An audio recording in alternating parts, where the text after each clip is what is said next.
राज्यसभा सांसद सुभाष बराला ने जनता टीवी से खास बातचीत की। इस दौरान उन्होंने हरियाणा कांग्रेस में एक बार फिर शुरू हुई गुटबाजी को लेकर अपनी प्रतिक्रिया दी और साथ ही उन्होंने राहुल गांधी के बयान पर भी पलटवार किया है। आप भी सुनिए। बीजेपी राज्यसभा सांसद सुभाष बराला जी बात करने के लिए मौजूद है। सर, हरियाणा कांग्रेस की बात करें, एक बार फिर से जो गुटबाजी वो नजर आई। बैठक थी प्रभारी की, एक जो चिट्ठी है वो लिखी गई कि किस तरीके से जो चुनावी हार है वो एक गुट के कारण हुई है। देखिए, कांग्रेस पार्टी हरियाणा ही नहीं पूरे देश के अंदर बटी हुई है, टुकड़ों टुकड़ों के अंदर। और कांग्रेस पार्टी को जनता के हितों से कोई मतलब नहीं है।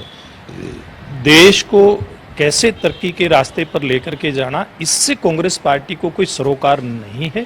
कांग्रेस पार्टी के नेताओं को और कांग्रेस पार्टी को तो आज के दिन सरोकार है कि इनके जो व्यक्तिगत अहम है उनकी संतुष्टि कैसे हो, इनके व्यक्तिगत एजेंडों की पूर्ति कैसे हो। पार्टी प्रदेश और देश जाए भाड़ में। जब इस प्रकार के विचार के आधार पर कोई दल, कोई व्यक्ति चलता है, दल का नेता चलता है, निश्चित रूप से उसका पतन होता है।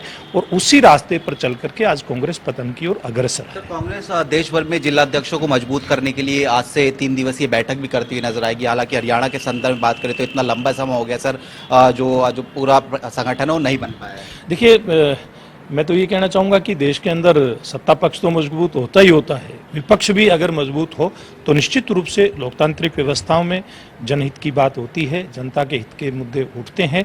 लेकिन एक कमजोर विपक्ष कभी भी देश हित में, समाज हित में काम नहीं कर सकता। मैं कांग्रेस पार्टी के मित्रों को शुभकामनाएं। अंतिम प्रश्न सर, राहुल गांधी को लेकर वो जिस तरीके से आरोप लगाते हुए नजर आ रहे हैं कि जो आवाज है वो नहीं जो है उनकी उठने दी जा रही है, किस तरीके से? देखिए, आवाज जितनी बाकी लोगों की उठती है या एक सदन के अंदर विपक्ष के नेता की उठती है, उतनी तो आवाज उठी रही है ना राहुल जी।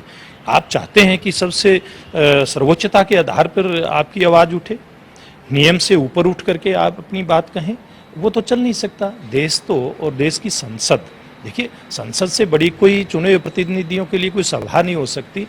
छोटी सभा से लेकर के ग्राम सभा से लेकर के सबसे बड़ी सभा, ये नियमों के आधार पे चलते हैं। तो राहुल जी को भी नियमों के आधार पे चलना ही पड़ेगा। तो हमारे साथ में बात करने के लिए सुभाष बराला जी थे। जनता टीवी से तमाम मसलों को लेकर खास बातचीत कर रहे थे। कैमरामैन मोहित के साथ स्पर्श शर्मा, जनता टीवी, दिल्ली।